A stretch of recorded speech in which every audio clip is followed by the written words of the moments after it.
thank the Lord for this opportunity. God gave me to share what's in my heart. இந்த நாளிலும் ஆண்டவர் தந்த இந்த தருணத்துக்காக நன்றி செலுத்துகிறேன். என்னுடைய இதயத்தில் உள்ள அந்த பாரத்தை இந்த நாளில் நான் பகிர்ந்து கொள்ள விரும்புகிறேன். I was meditating on the life of a king. ஒரு ராஜாவுடைய வாழ்க்கையை குறித்து நான் தியானித்துக் கொண்டிருந்தேன். So can children answer my question? Who is the godliest king of David? Okay, he was king of Israel, the United Kingdom, not this United Kingdom of Israel. ஒருங்கிணைந்த ராஜ்யமாகிய இஸ்ரவேலின் ராஜ்யத்திற்கு ராஜாவாய் இருந்தவர் தாவீது. And who is the godliest king in the kingdom of Judea? Judah.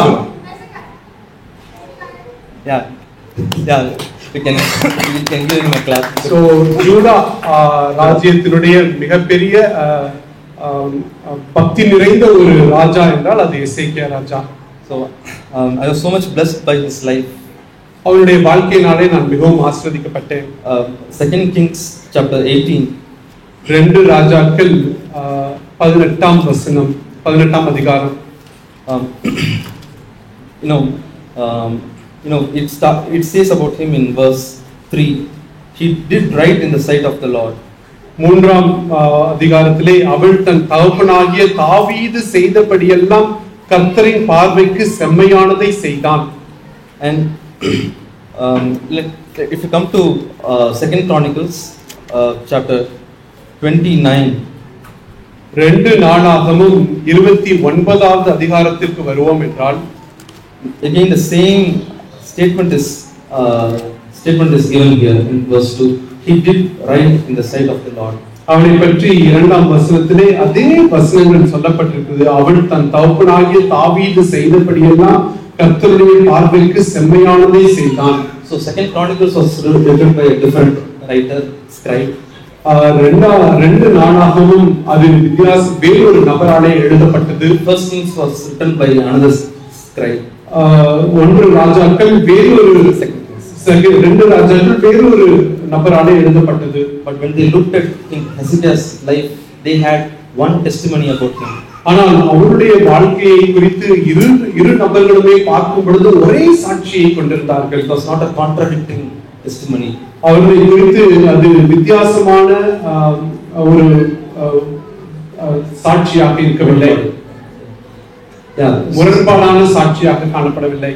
So I was so encouraged that I should have such a testimony, a constant non-contradicting testimony everywhere. எனக்கு அதை வாசிக்கும் பொழுது நானும் இப்படி தொடர்ச்சியான முரண்பாடு இல்லாத ஒரு சாட்சியை நான் கொண்டிருக்க வேண்டும் என்று சவாலிடப்பட்டேன். What kind of testimony do I have at home, at work, or to have any friend circle outside who are unbelievers, or at the church? Can all these people collaborate to a same testimony? He did what's right in the sight of the Lord. நான் செல்லக்கூடிய வெவ்வேறு இடங்களாக இருக்கலாம், வேலை ஸ்தலம், வீடு, என்னுடைய உறவினர்கள், அவிசுவாசியாக இருக்கக்கூடிய நண்பர்கள், இவர்கள் எல்லாருக்கும் மத்தியிலும் ஒரே விதமான சாட்சியை நான் கொண்டிருக்க வேண்டும் என்றே விரும்புகிறேன். இவன் தேவனுடைய பார்வைக்கு செம்மையானதை செய்தான் என்று எல்லோருமே ஒருங்கிணைந்து சொல்லக்கூடியதான ஒரு சாட்சியை நான் பெற்றிருக்க வேண்டும். 2 Kings we read much about Hezekiah's life. 2 ராஜாக்களிலே எசேக்கியா ராஜாவுடைய வாழ்க்கையை குறித்து நாம் அதிகமாய் வாசிக்கிறோம். But in 2 Chronicles we see about how he built the church. ஆனால் 2 நாளாகமம் 29வது அதிகாரங்களிலே அவன் எப்படி தேவாலயத்தை கட்டினான் என்பதை குறித்து நாம் வாசிக்கிறோம். So let's see the journey of faith of Hezekiah. எசேக்கியா ராஜாவுடைய அந்த விசுவாச பிரயாணத்தை குறித்து நாம் இங்கு பார்ப்போம். First of all, what was his source of faith? அவனுடைய விசுவாசத்தின் ஆரம்பம் எங்கிருந்து வந்தது? Chapter 18 verse 5. 18ஆம் அதிகாரம் 5ஆம் வசனம். We see he trusted in the Lord. அவன் தேவன் மீது, கர்த்தர் மீது நம்பிக்கை வைத்தான் என்று நாம் வாசிக்கிறோம். Again 6th verse we read he clung to the Lord. 6ஆம் வசனத்திலே அவரை சார்ந்திருந்தான். And we read that he followed him. அவரை பின்பற்றி நடந்தான் என்று நாம் வாசிக்கிறோம். And so he put all his trust in the Lord and he clung to him. தேவன் மீது எல்லா நம்பிக்கையை வைத்து அவரையே சார்ந்திருந்தான். But how was his father? ஆனால் அவனுடைய தகப்பன் எப்படி இருந்தார் தெரியுமா? And we come to 2 Chronicles chapter 28. 2 நாளாகமம் 28ஆம் அதிகாரத்திலே we read of Ahaz. Ahaz was king of father of Hezekiah. Ahaz என்கிறவன் தான் எசேக்கியா ராஜாவுடைய தகப்பன். Verse 19 we read, it says he was very unfaithful to the Lord. யூதாவின் ராஜாவாகிய 19 verse 19 19ஆம் வசனத்திலே கர்த்தருக்கு விரோதமாய் மிகவும் துரோகம் பண்ணினான் என்று நாம் வாசிக்கிறோம். In verse 22 again it says Ahaz became yet more unfaithful to the Lord. 22ஆம் வசனத்திலே துரோகம் பண்ணிக்கொண்டே இருந்தான் என்று அவனை குறித்து வாசிக்கிறோம். But he learned a lesson from his ungodly father. ஆனால் அந்த தெய்வ பயமில்லாத அந்த தகப்பனிடத்திலிருந்து அவன் ஒரு பாடத்தை அவன் கற்றுக்கொண்டான். But he has seen the life of his grandfather. ஆனால் அவருடைய தாத்தாவுடைய வாழ்க்கையை அவன் பார்த்திருக்கிறான். We read that in we read that in chapter 27 verse 2. 27ஆம் அதிகாரம் 2ஆம் வசனத்திலே அதை நாம் வாசிக்கிறோம். About Jotham. யோதாமை குறித்து நாம் வாசிக்கிறோம். He did right in the sight of the Lord according to that his father Uzziah had done. அவன் தன் தகப்பனாகிய உசியா செய்தபடியெல்லாம் கர்த்தரின் பார்வைக்கு செம்மையானதை செய்தான். Though he did not have an example in his in his immediate family, he was looking around for somebody from whom he can learn and follow his example. தன்னுடைய குடும்பத்திலே ஒரு நல்ல ஒரு மாதிரியை அவனால் காணப்பட முடியாவிட்டாலும் சுற்றி முற்றி பார்த்து யாரிடத்திலிருந்து அந்த தெய்வ பக்தியை நான் கற்றுக்கொள்ளலாம், நல்ல மாதிரியை எங்கு நான் பார்க்கலாம் என்று அவன் சுற்றி பார்க்கிறான். In the previous chapter we know about King Uzziah. He was a godly man, but it says in verse 16, but when he became strong, his heart was so proud that he acted corruptly. முந்தின அதிகாரத்திலே உசியா ராஜாவை குறித்து நாம் வாசிக்கும் பொழுது அவன் நல்ல மனிதனாக இருந்தான். ஆனால் 16ஆம் வசனத்திலே அவன் பலப்பட்ட போது தனக்கு கேடுண்டாக மட்டும் அவனுடைய மனம் மேட்டிமையாகி தன் தேவனாகிய கர்த்தருக்கு விரோதமாக மீறுதல் செய்து தூப பீடத்தின் மேல் தூபம் காட்ட கர்த்தருடைய ஆலயத்திற்குள் பிரவேசித்தான். We read that he was unfaithful to the Lord. அவன் தேவனுக்கு உண்மையற்ற மனுஷனாக இருந்தான் என்று நாம் வாசிக்கிறோம். And so in chapter 29 what he says to the people, King Hezekiah says to the people. 29ஆம் அதிகாரத்திலே எசேக்கியா ராஜா ஜனங்களிடத்தில் என்ன சொல்லுகிறான் தெரியுமா? Verse 6 he says, 6ஆம் வசனத்திலே, for our fathers have been unfaithful and have done evil in the sight of the Lord. நம்முடைய பிதாக்கள் துரோகம் பண்ணி நம்முடைய தேவனாகிய கர்த்தரின் பார்வைக்கு பொல்லாப்பானதை செய்தார்கள். And his greatest longing was that we should turn from unfaithfulness to the Lord to faithfulness to the Lord. அவருடைய மன வாஞ்சை எல்லாம் அவன் அந்த பொல்லாப்பிலிருந்து மனம் திரும்பி தேவனிடத்திலே திரும்ப வேண்டும் என்பதுதான் அவருடைய மன விருப்பமாய் இருந்தது. And his in chapter 30 we again read verse 7. He says, chapter 30 verse 7, do not be like your fathers and your brothers who were unfaithful to the Lord. 2 Chronicles chapter 30 verse 7. 2 நாளாகமம் 30ஆம் அதிகாரம் 7ஆம் வசனத்திலே, தங்கள் பிதாக்களின் தேவனாகிய கர்த்தருக்கு துரோகம் பண்ணின உங்கள் பிதாக்களைப் போலவும் உங்கள் சகோதரரை போலவும் இராதேயுங்கள். And so his burden was somehow I should repent from unfaithfulness. அவருடைய இதயத்தின் ஏக்கம் எல்லாம் இப்படி தேவனுக்கு பிரியமில்லாத இருக்கக்கூடிய துரோகம் பண்ணக்கூடிய காலத்திலிருந்து மனம் திரும்ப வேண்டும் என்பதாகவே இருந்தது. And his desire came to pass. It got fulfilled. அவருடைய அந்த மன விருப்பம் அது நிறைவேறினது. In chapter when you come to chapter 31, 31ஆவது அதிகாரத்துக்கு நாம் வரும் பொழுது verse 12, 12ஆம் வசனம் it says they faithfully brought in the contributions. அவருக்கு காணிக்கைகளை உண்மையாய் செய்வதிலே உண்மையாய் அவர்கள் கொண்டு வந்தார்கள், செம்மையாய் கொண்டு வந்தார்கள். In verse 18 it says they consecrated themselves faithfully in holiness. 18ஆம் வசனத்திலே அவர்கள் பரிசுத்தமானதை உண்மையின்படி பரிசுத்தமாய் விசாரித்தார்கள். From unfaithfulness to faithfulness. உண்மையில்லாத காரியத்திலிருந்து உண்மையுள்ளவர்களாய் அவர்கள் மாறினார்கள். God sees such a hunger and thirst in my life that I should repent from every unfaithfulness in my life. The Lord will help me to come to that faithfulness. தேவன் நம்முடைய இருதயத்தை அவர் பார்க்கிறார். நம்முடைய இருதயத்தில் இருக்கக்கூடிய எல்லா அசிங்கங்கள், பொல்லாப்புகளில் இருந்து, முன்னேற்ற தனத்திலிருந்து நாம் மனம் திரும்ப வேண்டும் என்று நாம் அப்படிப்பட்ட ஒரு விருப்பத்தை ஆண்டவர் பார்க்கும் பொழுது அதை அப்படியே நம்முடைய வாழ்க்கையில் அவர் நிறைவேற்றுகிறார். And so we saw first we saw that his source of faith was he trusted in the Lord. ஆகவே அவருடைய விசுவாசத்தின் அவருடைய வாழ்க்கையின் துவக்கமே அவன் தேவன் மீது விசுவாசம் வைத்தான். For what did he have faith? அவன் எதற்கு விசுவாசம் கொண்டிருந்தான்? No, he says that the wrath of God was upon the kingdom. தேவனுடைய கோபாக்கினை அந்த ராஜ்யத்தின் மீது இருந்தது என்பதை அவன் உணர்ந்தான். In 2 Kings 18 we read 2 ராஜாக்கள் 18ஆம் அதிகாரத்திலே நாம் வாசிக்கிறோம் that what does he do? He removed the high places and broke down the verse 4. He removed the high places and broke down the sacred pillars and cut down the Asherah. அவன் மேடையும் 4ஆம் வசனத்திலே அவன் மேடைகளை அகற்றி சிலைகளை தகர்த்து விக்கிரக தூண்களை வெட்டி மோசே பண்ணியிருந்த வெண்கல சர்ப்பத்தை உடைத்து போட்டான். So we read that he removed, he broke down, he cut down, he broke. அவன் அகற்றினான், தகர்த்தான், வெட்டினான், உடைத்து போட்டான் என்று நாம் வாசிக்கிறோம். So if I say that I trust in God, I am his disciple, first of all I have to demolish every unclean thing in my life.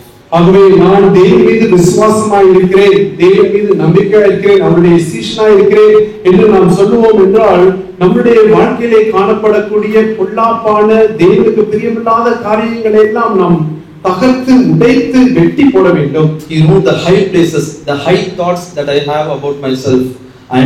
No matter what I am right, what I did was right, what I spoke was right. அவன் மேடைகளை அகற்றி என்று சொல்லும்போது உயர்ந்த எண்ணங்கள் நாம் கொண்டிருக்கக்கூடியதான, நம்மை குறித்ததான, நாம் செய்ததான காரியங்களை குறித்து நாம் எப்படி செய்திருந்தாலும் அது தவறு என்கிறதான ஒரு எண்ணத்தை நாம் கொண்டிருக்க வேண்டும். And see the courage that he had. He had the courage to break the bronze serpent that Moses had made. மோசே பண்ணியிருந்த வெண்கல சர்ப்பத்தை உடைத்து போட்டான் என்று நாம் வாசிக்கிறோம். அவனுக்கு இருந்த அந்த தைரியத்தை பாருங்கள். If he was a godly man, but the thing that he gave for us, if it has become a snare for us, if it has taken away from God, I should break it. That's what the courage that he had. அவனுக்கு உண்டான தைரியம் என்னவென்றால் அது எவ்வளவு பெரிய தெய்வ பக்திக்குரிய காரியமாய் இருந்தாலும், ஆனால் அது எனக்கு ஒரு விக்கிரகமாய் என்னை வழிதவற பண்ணுகிற ஒரு கண்ணியாய் அது இருக்கும் என்றால் அதை நான் உடைத்து போடுவேன் என்கிறதான ஒரு தைரியம் அவன் கொண்டிருந்தான். Secondly, what was the mark of faith?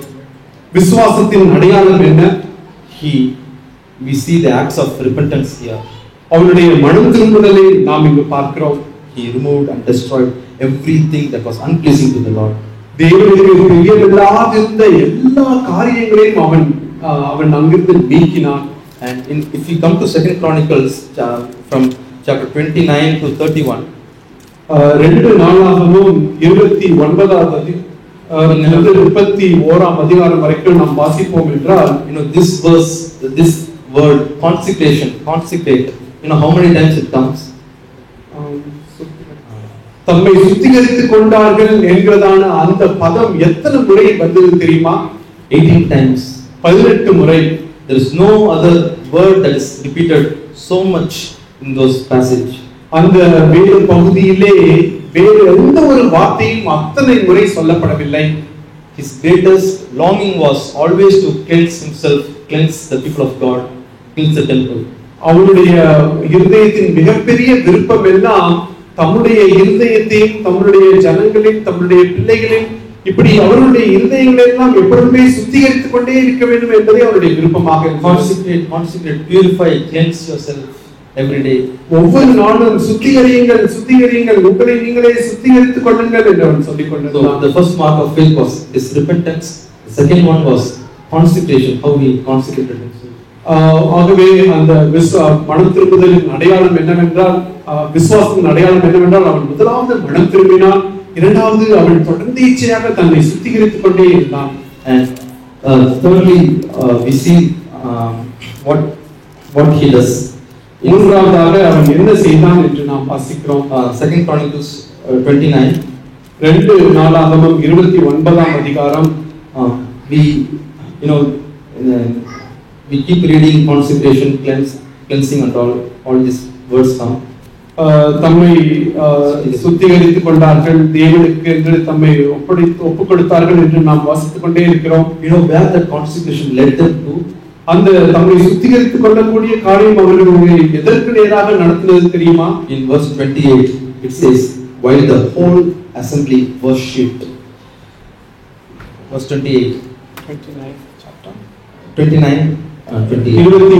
அதிகாரம் 28ஆம் வசனத்திலே சபையார் எல்லோரும் பணிந்து கொண்டிருந்தார்கள். In English it says worship. அவர்களை ஆராதனை தொழுது கொண்டிருந்தார்கள் என்று ஆங்கில வேதாகமத்திலே சொல்லப்பட்டிருக்கிறது. Again in verse 29 they bowed down and worshiped. 29ஆம் வசனத்திலே அனைவரும் தலைகுனிந்து அவரை பணிந்து கொண்டார்கள், தொழுது கொண்டார்கள். 30th verse again it says bow down and worship. 30ஆம் வசனத்திலே மீண்டுமாக மகிழ்ச்சியோடு துதி செய்து தலைகுனிந்து பணிந்து கொண்டார்கள். Interestingly this worship comes 3 times. இந்த 3 முறை நாம் இங்கு பார்க்கும் பொழுது 3 முறை அவர்கள் தொழுது கொண்டார்கள் என்று நாம் வாசிக்கிறோம். The word earlier says about sin offering. ஏற்கனவே முதலாவது அது பாவ நிவர்த்தி sin offering. பாவத்திற்கு அவர்கள் பலி செலுத்தக்கூடியது. How many times it's mentioned? It's also mentioned 3 times. அதுவும் 3 முறை சொல்லப்பட்டிருக்கிறது. And it says about peace offering. சமாதான பலி என்று சொல்லப்படும் பொழுது how many times it's mentioned? அது எத்தனை முறை சொல்லப்பட்டிருக்கிறது? 3 முறை. Thanks offering, it says about thanks offering. ஸ்தோத்திர பலி என்று சொல்லப்படும் பொழுது that's also mentioned 3 times. அதுவும் 3 முறை சொல்லப்பட்டிருக்கிறது. But consecration, how many times it's mentioned? ஆனால் தம்மை சுத்திகரித்தார்கள் என்று சொல்லப்படும் பொழுது அது எத்தனை முறை? As I said 18 times. நான் சொன்னது போல 18 முறை. And other word burnt offering, one verse word comes burnt offering. The whole chapter is about burnt offering. அந்த முழு அதிகாரத்திலே தகன பலியை குறித்து நாம் வாசிக்கிறோம். 3 chapters. How many times it's mentioned? அந்த 3 அதிகாரங்களிலே எத்தனை முறை சொல்லப்பட்டிருக்கிறது தெரியுமா? 17 times. 17 முறை. God wants me to offer as a burnt offering. ஆண்டவர் நம்மை ஒரு சர்வாங்க தகன பலியாக நாம் அவரிடத்திலே நம்மை ஒப்புக் கொடுக்க வேண்டும் என்று அவர் விரும்புகிறார். Part by part, eyes, my heart, my hand, my feet, everything part by part on the altar. சரீரத்தின் ஒவ்வொரு அவயவங்களையும் பங்கு பங்காய் நம்முடைய கண்கள், தலை, காது, கை என்று ஒவ்வொரு அங்கமாய் நாம் பலியிட வேண்டும் என்று அவர் விரும்புகிறார். Before this 3 times it says about worship, earlier it says about burnt offering. இந்த தொழுது கொண்டார்கள் என்று 3 முறை சொல்வதற்கு முன்பாக தகன பலியை குறித்து நாம் வாசிக்கிறோம். Unless I offer my body as living sacrifice part by part, I cannot be a worshipper. நான் என்னுடைய சரீரத்தை அங்கமாய் ஜீவ பலியாக நாம் ஒப்புக் கொடுக்கவில்லை என்றால் நான் தொழுது கொள்ளுகிறவனாக மாறவே முடியாது. So first of all I need to repent. ஆகவே முதலாவது நான் மனம் திரும்ப வேண்டும். I have to consecrate myself. நான் இரண்டாவது என்னை சுத்திகரித்துக் கொள்ள வேண்டும். I have to offer myself as a living sacrifice so that I can be a worshipper. நான் அவரை தொழுது கொள்ளக்கூடியவனாக இருக்கும் பொருட்டு என்னை ஜீவ பலியாக நான் என்னை அவரிடத்தில் ஒப்புக் கொடுக்க வேண்டும். And when Hezekiah calls people to come to the temple. எசேக்கியா ராஜா தேவ ஜனங்களை தேவாலயத்துக்கு வரும்படி அழைக்கும் பொழுது In verse 4 we see 29 verse 4. 29ஆம் அதிகாரம் 4ஆம் வசனத்திலே வாசிக்கிறோம். It says he brought in the priests and Levites and gathered them. ஆசாரியரையும் லேவியரையும் அழைத்து வந்து அவர்களை கிழக்கு வீதியிலே கூடி வர செய்து but they were just a gathering. அவர்கள் வெறுமனே கூடி வந்தவர்களாக இருந்தார்கள். If you don't repent, if I don't consecrate myself, if I don't offer myself as a living sacrifice, if I am not a worshipper, I am just a gathering. நான் மனம் திரும்பவில்லை, என்னை சுத்திகரித்துக் கொள்ளவில்லை, நான் என்னை ஜீவ பலியாய் நான் தேவனிடத்திலே ஒப்புக் கொடுத்து நான் அவரை ஆராதிக்கவில்லை, தொழுது கொள்ளவில்லை என்றால் நான் வெறுமனே கூடி வருகிறவர்களாய் ஒரு கூட்டமாய் நாம் இருப்போம். But when it says about worship in verse 28, 28ஆம் வசனத்திலே தொழுது கொள்ளார்கள் என்று சொல்லப்படும் பொழுது in English Bible it says the word gathering is not there, it's mentioned as the whole assembly. Tamil ஆங்கில வேதாகமத்திலே முழு கூட்டமும், தமிழிலே சபையார் எல்லாரும் பணிந்து கொண்டிருந்தார்கள் என்று சொல்லப்பட்டிருக்கிறது. God looks at each one of us and he can say whether I am part of a gathering or I am a part of his body.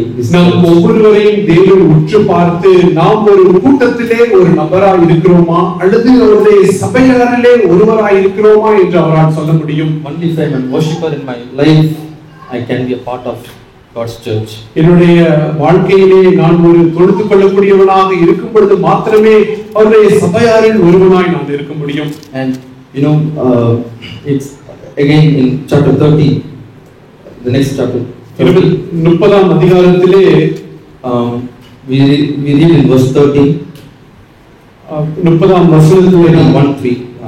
In English Bible it says, now many people were gathered at Jerusalem. Chapter 30 verse 13, 1:3.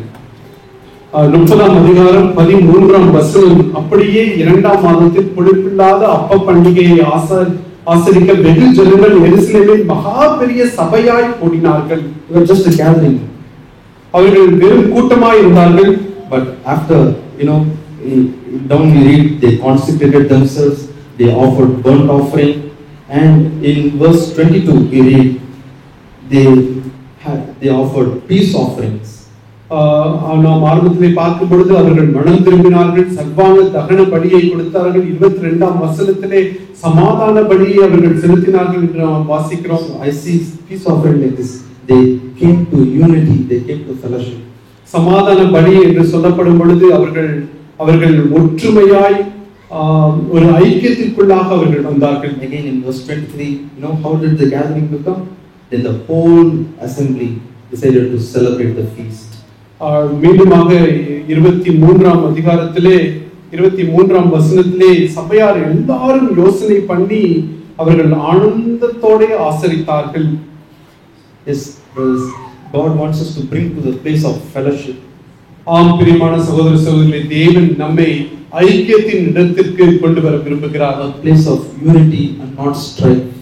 அங்கு ஒரு ஒற்றுமை இருக்கக்கூடிய, ஒரு பிரிவினை இல்லாத ஒற்றுமை இருக்கக்கூடிய ஒரு இடத்திற்கு அவர் கொண்டு வர விரும்புகிறார். And next chapter 31 we see 31ஆம் அதிகாரத்திலே நாம் வாசிக்கிறோம். So we saw few marks of faith. We saw repentance, consecration, worship and fellowship.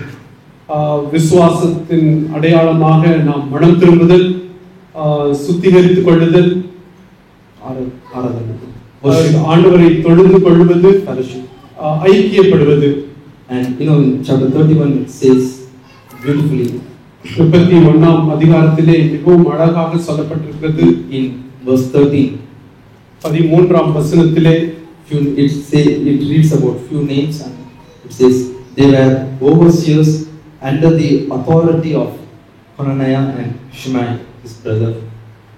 ஒரு சில பெயர்களை அங்கே சொல்லப்பட்டு 13ஆம் வசனத்திலே ராஜாவாகிய எசேக்கியாவும் தேவனுடைய ஆலய விசாரணைக்காரனாகிய அசரியாவும் பண்ணின கட்டளையின்படியே என்று சொல்லப்பட்டிருக்கிறது. So these people were under the authority. இவர்கள் எல்லாம் விசாரிப்புக்காரர்களாய் இருந்தார்கள். அப்படி என்றால் இந்த ஜனங்கள் எல்லாம் ஒரு அதிகாரத்திற்கு உட்பட்டிருந்தார்கள். Again in verse 50 it says under his authority.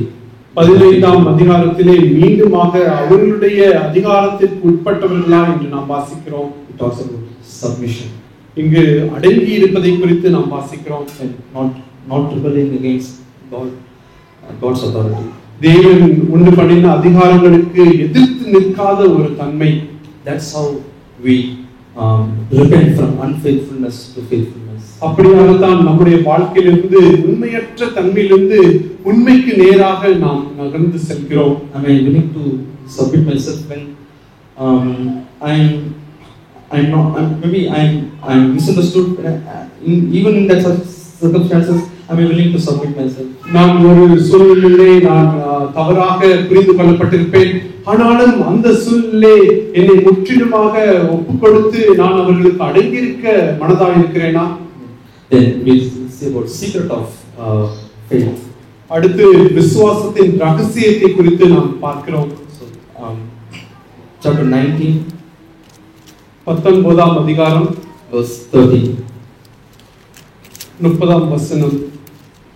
Second Kings chapter 19 verse 30. 2 ராஜாக்கள் 19ஆம் அதிகாரம் 13ஆம் வசனம். No, this is the secret of faith. It says the surviving remnant of the house of Judah will again take root downward and bear fruit upward. Okay, 2 ராஜாக்கள் 19:30ஆம் வசனம். யூதா வம்சத்தாரில் தப்பி மீந்திருக்கிறவர்களில் மறுபடியும் கீழே வேர் பற்றி மேலே கனி கொடுப்பார்கள். You know, to take root downward. கீழே வேர் பற்றி, to go down and down and down. கீழே கீழே கீழே சென்று கொண்டே இருப்பது. To become less important, more less important, very less important. முக்கியமற்றவர்களாய் இன்னும் முக்கியமற்றவர்களாய் இன்னும் அதிகமாய் முக்கியமற்றவர்களாய் மாறுவது. To become a nobody. யாருமே அறியாதவர்களாய் ஒன்றுமில்லாதவர்களாய் மாறுவது. To live a secret life before God, secret life to be faithful in our hidden life. தேவனுக்கு முன்பாக மறைந்து இருக்கக்கூடிய அந்தரங்கத்திலே உண்மையாய் இருக்கக்கூடிய ஒரு வாழ்க்கை. To fall onto the ground and die. நிலத்திலே விழுந்து செத்து போவது. To carry a cross and walk the way of cross. நாம் சிலுவையை சுமந்து சிலுவையின் பாதையிலே நடப்பது. Dying to ourselves. நம்முடைய சுயத்துக்கு மரிப்பது. That is the secret of faith. அதுதான் விசுவாசத்தின் ரகசியமாக இருக்கிறது. May God help each one of us to walk that secret life. ஆகவே தேவன் நம் ஒவ்வொருவருக்கும் அந்த ரகசிய அந்தரங்க வாழ்க்கையிலே நாம் உண்மையாய் நடக்க தேவன் நமக்கு உதவி செய்வாராக. So that we can bear fruit upward, we can bear fruit in our public life. அது நிமித்தமாக நாம் வெளியரங்க வாழ்க்கையிலே மேலே நாம் கனி கொடுக்கக்கூடியவர்களாக மாற முடியும். That many can be blessed by the fruits that we bear. நாம் கொடுக்கக்கூடிய அந்த கனிகள் நிமித்தமாக அநேகர் ஆசீர்வதிக்கப்பட முடியும். And I want to talk about what is the goal of faith that Hezekiah had. எசேக்கியா ராஜா கொண்டிருந்த அந்த விசுவாசத்தின் லக்கு என்ன? Chapter 20, 2 Kings chapter 20. 2 ராஜாக்கள் 20ஆம் அதிகாரம் verse 3. 3ஆம் வசனம். It says, he prays like this. இப்படியாக அவன் ஜெபிக்கிறான். He became ill. Chapter 19 verse 19. 2 ராஜாக்கள் 19:19. He has a kingdom of Assyria coming to attack Judah. Assyria ராஜா யூதா தேசத்தை இப்பொழுது முற்றுகையிட வருகிறான். So he prays to the Lord. அவன் தேவனிடத்திலே ஜெபிக்கிறான். Now, O Lord, O God, I pray, deliver us from his hand, that all the kingdoms of the earth may know that you alone, O Lord, are God. இப்பொழுதும் எங்கள் தேவனாகிய கர்த்தாவே, நீர் ஒருவரே தேவனாகிய கர்த்தர் என்று பூமியின் ராஜ்யங்கள் எல்லாம் அறியும்படிக்கு எங்களை அவன் கைக்கு நீங்களாக்கி ரட்சியும். Lord, I am defeated, I am in failure, Lord, with this enemy. ஆண்டவரே, இந்த சத்துருவுக்கு முன்பாக நான் தோற்கடிக்கப்பட்ட மனுஷனாய் நான் நிற்கிறேன். Lord, he's not just saying, Lord, please deliver me, deliver me. ஆண்டவரே நீர் என்னை ரட்சியும் ரட்சியும் என்று அவர் சொல்லவில்லை. He says, Lord, through you delivering me, Lord, people will come to know that you are the true God. ஆண்டவரே நீர் என்னை ரட்சிப்பதன் நிமித்தமாக இந்த ஜனங்கள் எல்லாம் நீரே உண்மையான தேவன் என்பதை அறிந்து கொள்வார்கள் என்றார். Lord, through you delivering me from this besetting sin, this anger, this lust, Lord, people will know that you alone are the true God. ஆண்டவரே நீர் என்னை மோசம் போக்கக்கூடியதான இந்த கோபம், இச்சை, இந்த பாவங்களிலிருந்து நீர் என்னை விடுதலை கொடுக்கும் பொழுது நீரே தேவன் என்பதை இந்த ஜனங்கள் அறிந்து கொள்வார்கள். ஆண்டவரே Jesus in Acts said, you shall be my witnesses from Judea to Samaria to all the ends of the earth. அப்போஸ்தலர் நடவடிக்கைகளிலே இயேசு சொல்லும் பொழுது யூதேயா, சமேரியா, இந்த தேசம், இந்த நாடு முழுவதும் நீங்கள் எனக்கு சாட்சிகளாய் இருப்பீர்கள் என்று அவர் சொன்னார். That all men may know that you are my disciples. ஜனங்கள் எல்லாரும் நீங்கள் என் சீஷர்கள் என்று அவர்கள் அறிந்து கொள்ளட்டும். That people may see your life and glorify the Father. ஜனங்கள் உம்முடைய வாழ்க்கையை பார்த்து பிதாவை மகிமைப்படுத்தட்டும். That is the goal of faith. அதுவே விசுவாசத்தின் லக்காய் இருக்கிறது. Lord, people should see me, Lord, at home and anywhere and say, I thought this person is a hopeless guy. There is no hope for him. He cannot be changed. There is no hope for him. ஜனங்கள் ஒருவேளை நம்மை பார்த்து இவனுக்கு நம்பிக்கையே இல்லை, இவன் மாறவே முடியாது, இவனுக்கு ஒரு வாய்ப்பே இல்லை என்று நம்மை பார்த்து ஜனங்கள் சொல்லலாம். But when God delivers us, ஆனால் தேவன் நம்மை ரட்சிக்கும் பொழுது they will know that it is only God who has changed our lives. அப்பொழுது அவர்கள் எல்லோருமே தெரிந்து கொள்வார்கள் தேவன் ஒருவரே நம்முடைய வாழ்க்கையை மாற்ற முடியும் என்பதை. He had few enemies. எசேக்கியாவுக்கு ஒரு சில சத்துருக்கள் இருந்தார்கள். So we see about these enemies of faith. அந்த விசுவாசத்தின் சத்துருக்களை நாம் இன்று பார்க்கலாம். Verse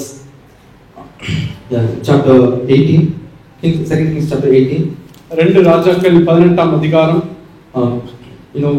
First what he does in verse 13, we see Sennacherib king of Assyria, he comes against cities of Judah and sees them. அசீரியாவின் ராஜாவாகிய சனகெரிப் யூதாவில் இருக்கிற அரணான சகல பட்டணங்களுக்கும் விரோதமாய் வந்து அவைகளை பிடித்தான் என்று நாம் வாசிக்கிறோம். And just before that, this Assyrian king has captured kingdom of Israel. இந்த அசீரிய ராஜா கொஞ்ச நாளுக்கு முன்பாக இஸ்ரவேலின் ராஜ்யத்தை அவன் சிறைப்பிடித்தான். And he thinks, this Assyrian king is impossible to defeat. அவன் நினைக்கிறான் இந்த அசீரிய ராஜாவை தோற்கடிப்பது என்பது கூடாத காரியம் என்று யோசிக்கிறான். Everybody is defeated in anger. எல்லோருமே அந்த கோபத்திலே அவர்கள் தோற்கடிக்கப்பட்டு போகிறார்கள். There is fight in everyone's home. எல்லோருடைய வீட்டிலும் சண்டை உண்டு. Everyone is struggling in sin. எல்லோருமே பாவத்தில் போராடி கொண்டிருக்கிறார்கள். No way we can have victory. யாருக்குமே பாவத்தின் மீது ஜெயம் என்பது சாத்தியமில்லை. And what he says to this king, Assyrian king, in verse 14, 14ஆம் வசனத்திலே இந்த அசீரிய ராஜாவிடத்தில் அவன் என்ன சொல்கிறான்? I have done wrong. நான் குற்றம் செய்தேன். Withdraw from me. Whatever you impose on me, I will bear. என்னை விட்டு திரும்பி போம், நீ என் மேல் சுமத்துவதை சுமப்பேன் என்று சொன்னான். Maybe I can say like this, I thought I can overcome you, but I am wrong. நான் உன்னை மேற்கொள்ள முடியும் என்று நான் நினைத்தேன், ஆனால் நான் தவறு. I thought I can overcome this sexual lust or bitterness, but I am wrong. நான் இந்த பாலிய இச்சையை அல்லது இந்த பாவத்தை நான் மேற்கொள்ள முடியும் என்று நினைத்தேன், ஆனால் நான் தவறு. Whatever you bring upon me, I will take. நீ என் மேல் சுமத்துவதெல்லாம் நான் சுமப்பேன். And he has gone to that extent. அந்த ஒரு நிலைமைக்கு அவன் சென்றான். He had such a zeal in the beginning. ஆரம்பத்திலே அவனுக்கு அப்படிப்பட்ட ஒரு வைராக்கியம் கொண்ட மனுஷனாய் இருந்தான். But when he saw the enemy, his confidence was shaken. ஆனால் சத்துருக்களை அவன் பார்த்த உடனே அவனுடைய நம்பிக்கைகள் அசைக்கப்படுகிறது.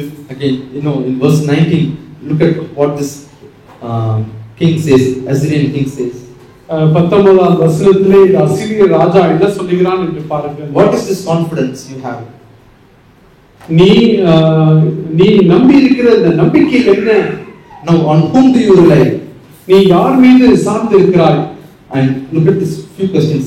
Is it not, if you are able, how have I, he throws lots of questions. இப்படி அல்லவா, உன்னால் கூடாதா, இப்படி அநேக கேள்விகளை அவன் கேட்டுக்கொண்டே போகிறான். And he, how much he insults in verse 27.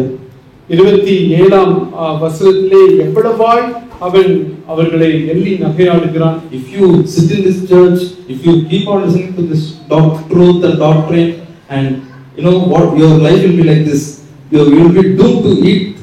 He says this thing. If you join with Hezekiah, you will be doomed to eat their own dung and drink their own urine. அவன் நீங்க உங்க எசேக்கியா ராஜாவோடு கூட நீங்கள் சேர்ந்து கொண்டே இருப்பீர்கள் என்றால் உங்களோடும் கூட தங்கள் மலத்தை தின்னவும் தங்கள் நீரை குடிக்கவும் அடங்கத்திலே தங்கி இருக்கிற மனுஷரண்டைக்கே அல்லாமல் என்று அவன் அவர்களிடத்திலே பார்த்து அப்படியாக எள்ளி நகையாடுகிறான். The devil can say your life will become miserable if you keep on if you keep on listening to this truth, or if you come to the church, or if you submit to this, you will lose everything. பொழைக்க தெரியாதவனா இருப்பார். நீ இந்த சபைக்கு போய்கொண்டே இருப்ப, இந்த வார்த்தைகளை கேட்டுக்கொண்டே இருப்ப, இந்த அதிகாரத்துக்கெல்லாம் இவங்க சொல்றதுக்கெல்லாம் நீ கொத்திக்கொண்டே இருப்ப அப்படின்னா உன் வாழ்க்கை ஒண்ணும் இல்லாத, நீ ஒரு பிரயோஜனத்துக்கு இல்லாதவனா போயிடுவ. Everybody will run over your head. எல்லோருமே உன் தலை மீது ஏறி செல்வார்கள். And in verse 29 it says, do not let Hezekiah deceive you. It tells the people. 29வது வசனத்திலே ஜனங்களிடத்திலே எசேக்கியா உங்களை வஞ்சியாதபடி பாருங்கள். Which God has been able to deliver people. In verse 33 it says, as anyone of the gods. 33வது வசனத்திலே ஜாதிகளுடைய தேவர்கள் யாராவது தங்கள் தேசத்தை அசீரியா ராஜாவின் கைக்கு தப்புவித்ததுண்டோ? So this is how the enemy comes to us. இப்படித்தான் சத்ருவானவன் நம்மிடத்திலே வருகிறான். First he casts doubt in our mind. முதலாவதாக நம்முடைய மனதிலே ஒரு சந்தேகத்தை விதைக்கிறான். He shakes our confidence in the authority that God has given us. ஆண்டவர் நமக்கு கொடுத்திருக்க அதிகாரத்தின் மீது ஒரு நம்பிக்கையை, நம்முடைய நம்பிக்கையை அசைத்து போட பார்க்கிறார். He shakes the trust that we have in the authority that God has given us. ஆண்டவர் நமக்கு கொடுத்திருக்கக்கூடிய அந்த அதிகாரத்தின் மீது உள்ள அந்த நம்பிக்கையை அசைத்து பார்க்கிறான். That's the first thing. அதுதான் முதல் காரியம். Secondly, he goes further beyond. இரண்டாவதாக அதையும் தாண்டி சென்று and he says no, he shakes our confidence in God. தேவன் மீது உள்ள நம்பிக்கையை அவன் அசைத்து பார்க்கிறான். Does God care for you? தேவன் உங்கள் மீது அக்கறையாய் இருக்கிறாரா? Can't God give you a better life? உங்களுக்கு ஒரு மேன்மையான வாழ்க்கையை அவரால் கொடுக்க முடியாதா? God solve your problems? உங்களுடைய பிரச்சனையை அவரால் தீர்க்க முடியாதா? He shakes our confidence in God himself. தேவன் மீது நாம் கொண்டிருக்கக்கூடிய அந்த நம்பிக்கையை அவன் அசைத்து பார்க்கிறான். And thirdly, what he was trying to do here, மூன்றாவதாக அவன் என்ன செய்ய முயற்சிக்கிறான் என்றால், he was trying to bring division between King Hezekiah and the people of Judah. எசேக்கியா ராஜாவுக்கும் யூத ஜனங்களுக்கும் யூதேயா ஜனங்களுக்கும் மத்தியிலே அங்கு ஒரு பிரிவினையை அவன் கொண்டு வர முயற்சிக்கிறான். His even at home between husband and wife, or in our church, anywhere, his primemost tactics is to bring division. சபையிலும் குடும்பத்திலும் கூட சாத்தானுடைய முதல் அவன் செய்யக்கூடிய முதல் காரியம் என்னவென்றால் அது அங்கு ஒரு பிரிவினையை கொண்டு வர வேண்டும் என்பதே.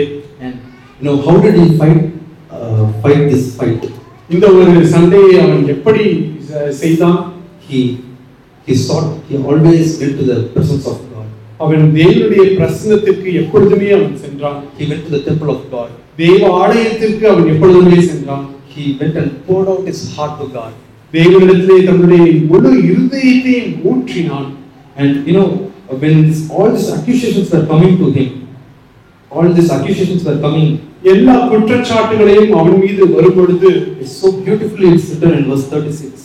36ஆம் வசனத்திலே மிகவும் அழகாக எழுதப்பட்டிருக்கிறது. When people accuse us, when people insult us, or when they are misunderstood, it beautifully says, but the people were silent and answered him not a word.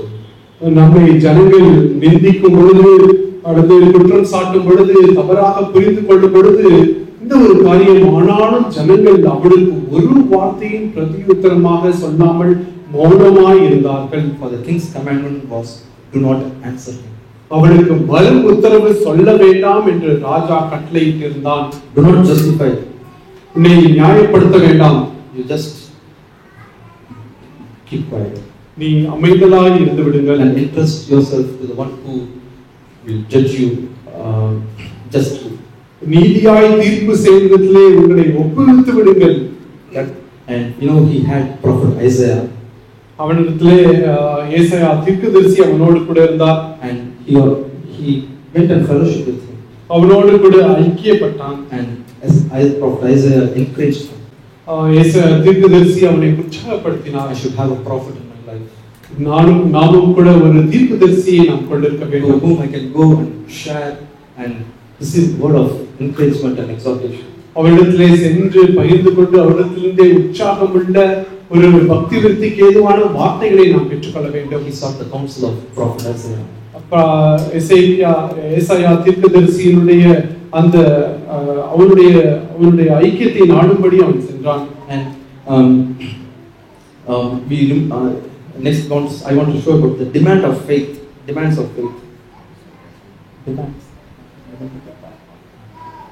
விசுவாசத்தின் எதிர்பார்ப்பு என்பதை குறித்து நான் பகிர்ந்து கொள்ள விரும்புகிறேன். Chapter 20 verse 8, he becomes sick. 20ஆம் அதிகாரம் 18ஆம் வசனத்திலே அவன் இப்பொழுது மிகவும் நோய்வாய்ப்படுகிறான். Isaiah comes and says, set your house in order because you are going to die. இப்பொழுது ஏசாயா தீர்க்கதரிசி வந்து உன்னுடைய காரியங்கள் எல்லாம் சரி செய், நீ மரிக்க போகிறாய் என்று அவன் சொல்லுகிறான். Before I say about the demand of faith, the confession of faith. விசுவாசத்தின் எதிர்பார்ப்புகளை குறித்து சொல்லுவதற்கு முன்பாக confession of faith, விசுவாச அறிக்கையை குறித்து நான் சொல்ல விரும்புகிறேன். In verse 3 he says, Lord, I have walked before you with truth and a whole heart. கர்த்தர் 3ஆம் வசனத்திலே கர்த்தாவே, நான் உமக்கு முன்பாக உண்மை மன உத்தமமாய் நடந்து I have done what is right, what is good in your sight. உமது பார்வைக்கு நலமானதை செய்தேன். He had that confession. அவனிடத்திலே அப்படிப்பட்ட ஒரு அறிக்கையை அவன் கொண்டிருந்தான். What kind of testimony do I have? என்னை குறித்து நான் எப்படிப்பட்ட ஒரு சாட்சியை நான் கொண்டிருக்கிறேன்? Can I have a blameless conscience, a pure conscience, a clear conscience? ஒரு குற்றமற்ற ஒரு சுத்த மனசாட்சியை நான் கொண்டிருக்க முடியுமா? And that's the confession that God wants me to have. அந்த ஒரு அறிக்கையை தான் நான் கொண்டிருக்க வேண்டும் என்று தேவன் விரும்புகிறார். Lord, I always want to live before your face. ஆண்டவரே, நான் எப்பொழுதுமே உம்முடைய முகத்துக்கு முன்பாக வாழ விரும்புகிறேன். And look at his demand of faith.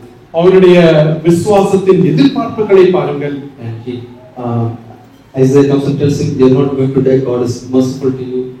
ஏசாயா தீர்க்கதரிசி வந்து நீ மரிக்க போவதில்லை, தேவன் உன் மீது இரக்கமாய் இருக்க போகிறார். God heard your prayers and your tears. உன்னுடைய ஜெபங்களையும் உன்னுடைய கண்ணீரையும் தேவன் கேட்டார். And so God is going to add 15 years to your life in verse 6. 6ஆம் வசனத்திலே ஆண்டவர் உன்னுடைய வாழ்க்கையோடு கூட 15 வருடத்தை கூட்டி கொடுக்க போகிறார். So in verse 8, he asks for a sign. 8ஆம் வசனத்திலே ஒரு அடையாளத்தை அவன் கேட்கிறான். And so in verse 10 it says, Hezekiah answered, it is easy for the shadow to decline 10 steps. No, but let the shadow turn backward 10 steps. 10ஆம் வசனத்திலே அதற்கு எசேக்கியா, சாயை 10 பாகை முன்னிட்டு போகிறது லேசான காரியம், அப்படி வேண்டாம், சாயை 10 பாகை பின்னிட்டு திரும்ப வேண்டும் என்றான். How do I come to God? நான் தேவனிடத்திலே எப்படி வருகிறேன்? Do I come to God for easy solutions? நான் ஒரு சாதாரண ஒரு எளிமையான ஒரு தீர்வுக்காக நான் தேவனிடத்திலே வருகிறேனா? Does this giant of unbelief, giant of sexual lust seems impossible to overcome? அவிசுவாசம் என்கிற ராட்சசன் அல்லது பாலிய இச்சை என்கிறதான மேற்கொள்ள முடியாத சாத்தியமில்லாத அந்த ராட்சசன் அப்படி என்கிற ஒரு Lord, it is easy for you to heal headache, back pain and give me a house or land. ஆண்டவரே, என்னுடைய தலைவலி, என்னுடைய முதுகு வலி, எனக்கு வீடு வாசல் தருவதெல்லாம் உமக்கு லேசான காரியம். But Lord, I am demanding for a greater victory. ஆனால் ஆண்டவரே, ஒரு மேலான ஒரு ஜெயத்தை என்னுடைய வாழ்க்கையிலே நான் வாஞ்சிக்கிறேன். I am demanding for a overcoming life. ஆண்டவரே, ஒரு ஜெய ஜீவியத்தை நான் எதிர்பார்க்கிறேன்.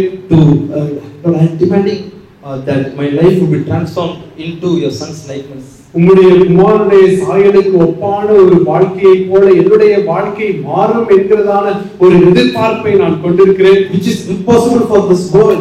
Nobody can have such a life in this world. இந்த உலகத்திலே யாராலும் இப்படிப்பட்ட ஒரு வாழ்க்கையை கொண்டிருக்க முடியாது. And I can ask God for such a demand. இப்படிப்பட்ட ஒரு எதிர்பார்ப்பை நாம் ஆண்டவரிடத்திலே நாம் கொண்டிருக்கலாம். And sadly we know the end of King Hezekiah. துக்ககரமாக எசேக்கியா ராஜாவுடைய இறுதி நாட்களை நாம் அறிவோம். God heals him, and Babylonian many kingdoms, they come to see this wonder that the son went back. இப்பொழுது தேவன் அவனுக்கு குணமாக்குகிறார். பின்பு அந்த சூரியன் 10 நாள் பின்னாக போனது என்பதை மற்ற ராஜாக்கள் எல்லோரும் பார்க்கிறார்கள். And they understand that it is because of this king Hezekiah. அவர்கள் இந்த எசேக்கியா ராஜாவின் நிமித்தமாகவே இப்படி நடந்தது என்பதையும் அவர்கள் அறிந்து கொள்கிறார்கள். They start coming to him. அவரிடத்திலே அவர்கள் வர பார்க்கிறார்கள். And he did not give glory to God. அவன் தேவனுக்கு அந்த மகிமையை அவன் கொடுக்கவில்லை. He did not honor God there. அங்கு தேவனை அவன் கனம் பண்ணவில்லை. He did not tell those people that show the people that God of Israel is the true God. இஸ்ரவேலின் தேவனே உண்மையான தேவன் என்பதை அந்த ஜனத்திலே அவன் சொல்லவில்லை. And so in verse 15, verse 13, you see Hezekiah shows all the treasures, silver, gold, everything, precious oil, all the best that he has to these Babylonians. 13ஆம் வசனத்திலே எசேக்கியா அவர்களை அங்கீகரித்து பின்பு அவர்களுக்கு தன் பொக்கிஷசாலை அனைத்தையும், வெள்ளியையும் பொன்னையும் கந்த வர்க்கங்களையும் நல்ல பரிமள தைலத்தையும் தன் ஆயுத சாலை அனைத்தையும் அவனிடத்திலே காண்பித்தான் என்று நாம் வாசிக்கிறோம். So Isaiah comes and asks what they have seen in your house, verse 15. 15ஆம் வசனத்திலே எசேக்கியா தீர்க்கதரிசி அவர்களிடத்திலே வந்து உம்முடைய வீட்டில் என்னத்தை பார்த்தார்கள் என்று கேட்டான். They have seen all that is in my house. அதற்கு எசேக்கியா என் வீட்டில் உள்ள எல்லாவற்றையும் பார்த்தார்கள். There is nothing among my treasures that I have not shown them. என் பொக்கிஷங்களில் நான் அவர்களுக்கு காண்பியாத பொருள் ஒன்றும் இல்லை என்றான். I have shown them how great I am. நான் எவ்வளவு மேன்மையானவன் என்பதை நான் அவர்களுக்கு காண்பித்தேன். I have shown them how talented or how gifted I am. நான் எவ்வளவு திறமை வாய்ந்தவன், வரம் பெற்றவன் என்பதை நான் அவர்களிடத்திலே காண்பித்தேன். I have shown them that even the heavens, they I have control over them. பரலோகத்தின் மீதும் எனக்கு வல்லமை இருக்கிறது, ஆளுகை இருக்கிறது என்பதை காண்பித்தேன். How proud he has become. எவ்வளவு பெருமை உள்ளவனாக அவன் மாறிவிட்டான். We saw the unfaithfulness of his grandfather, that he became proud. தன்னுடைய தாத்தாவுடைய அந்த உண்மை இல்லாத தன்மையிலிருந்து அவன் பெருமையான அந்த காரியத்தை அவன் பார்த்தான். He fell into the same pit of pride. அதே பெருமையின் படுகொலியிலே அவன் விழுந்து போனான். And who killed prophet Isaiah? ஏசாயா தீர்க்கதரிசியை கொன்று போட்டது யார்? It was his son Manasseh. அவனுடைய மகனாகிய மனாசே தான் அந்த ஏசாயா தீர்க்கதரிசியை அவன் கொன்று போட்டான். And when was this Manasseh was born? அந்த மனாசே எப்பொழுது அவனுக்கு பிறந்தான்? It was in those 15 years that God added to his life. ஆண்டவர் அவனுக்கு நீட்டித்து கொடுத்த அந்த 15 வருட காலத்திலே பிறந்த மகன் தான் அந்த Manasseh. In those 15 years, Manasseh saw the pride of his father. அந்த 15 வருட காலத்திலே மனாசே தன்னுடைய தகப்பனுடைய பெருமையை அவன் பார்த்தான். He saw that he was not giving glory to God. அவன் அந்த 15 வருடத்திலே தன்னுடைய தகப்பன் பிதாவுக்கு கனத்தை மகிமையை கொடுக்கவில்லை என்பதை அவன் பார்த்தான். He saw that God was no longer first in his life. அவனுடைய வாழ்க்கையிலே தேவன் ஒரு காலம் முதன்மையானவராக இல்லை என்பதை அவன் பார்த்தான். And he became an evil, one of the worst kings in the kingdom. அவன் மிகவும் மோசமான ஒரு பொல்லாத ஒரு ராஜாவாக அவன் மாறிவிட்டான். He killed prophet Isaiah. அவன் ஏசாயா தீர்க்கதரிசியை அவன் கொன்று போட்டான். His fall is a warning for me and each one of his brothers. அவனுடைய வீழ்ச்சியானது உங்களுக்கும் எனக்கும் ஒவ்வொருவருக்கும் ஒரு மிகுந்த ஒரு எச்சரிப்பாய் இருக்கிறது. All that he built, all that he did, comes were destroyed because of his pride. அவன் கட்டிய அவன் நாட்டிய எல்லா காரியங்களுமே அவனுடைய பெருமை நிமித்தமாக அழிக்கப்பட்டது. He tells, at least if there is peace in my time, it's enough. I don't care about my children. என்னுடைய வாழ்நாட்களில் சமாதானம் இருக்குமா என்றால் அது போதும், என்னுடைய பிள்ளைகளின் காலத்தை குறித்து எனக்கு பொறுப்பில்லை என்று அவன் சொன்னான். Initially he was so concerned about all the people, their sin, but later on he was not even concerned about his children. ஆரம்ப காலகட்டத்திலே எல்லா தம்முடைய ஜனங்கள் எல்லாரையும் குறித்தும் அவன் அக்கறைப்பட்டிருந்தான். ஆனால் தன்னுடைய வாழ்க்கையின் இறுதியிலே தன்னுடைய பிள்ளைகளை குறித்தே அவனுக்கு அக்கறை இல்லாத இருந்தான். It was because of pride. அவனுடைய பெருமை நிமித்தமாகவே அப்படி விழுந்து போனான். I want to take it as a serious warning for me, for myself. எனக்கு என்று அதை ஒரு எச்சரிப்பாய் நான் எடுத்துக்கொள்ள விரும்புகிறேன். That like we saw, the secret of faith is to go down, down, down, and to be hidden under the ground. விசுவாசத்தின் ரகசியம் என்னவென்றால் கீழே கீழே கீழே சென்று கொண்டே இருந்து மறைந்திருப்பதுதான் என்று நாம் பார்க்கிறோம். Thank God for this word. இந்த வார்த்தைக்காக நான் ஆண்டவருக்கு நன்றி சொல்கிறேன்.